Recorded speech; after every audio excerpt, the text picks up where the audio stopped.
ខ្ញុំគិតថាមនុស្សភាគច្រើនកំពុងតែហត់វិប្លែកយ៉ាងខ្លាំងវាមិនមកពីជីវិតរបស់ពួកគាត់ជួបតែរឿងអាក្រក់ជានិច្ចនោះទេប៉ុន្តែវាគឺមកពីពួកគាត់មិនដែលស្គាល់ពាក្យថាសម្រាប់ពួកគាត់សូម្បីតែមួយនាទីផងនោះយើងច្រើនតែ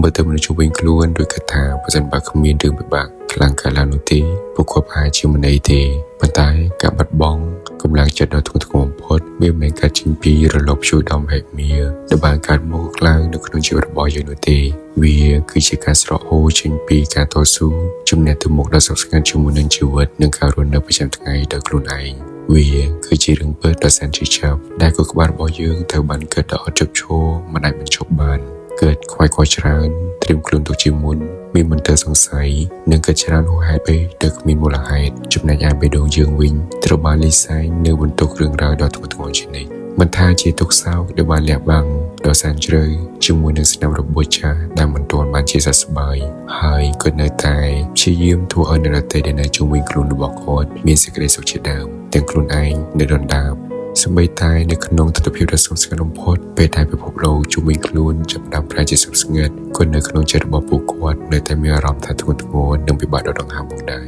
ពេលដូចជាគ្មានប៊ូតុងណាមួយសម្រាប់បិទការជឿចាប់ដើម្បីកុំឲ្យកើតឡើងបានតែសោះហើយនៅទីបំផុតពេលវេលាមួយក៏បានមកដល់ពេលវេលាដែលអ្វីគ្រប់យ៉ាងត្រូវបានប្រែប្រួលអ្នកនឹងឈានដល់ចំណុចមួយដែលត្រូវបានសំបីតែពាក្យថាការសម្រាកក៏អ្នកលែងមានអារម្មណ៍ថាជាសេចក្តីសុខពិតប្រាកដទៀតដែរប៉ុន្តែវាបានប្រែមកជាការរស់រានមានជីវិតទៅវិញ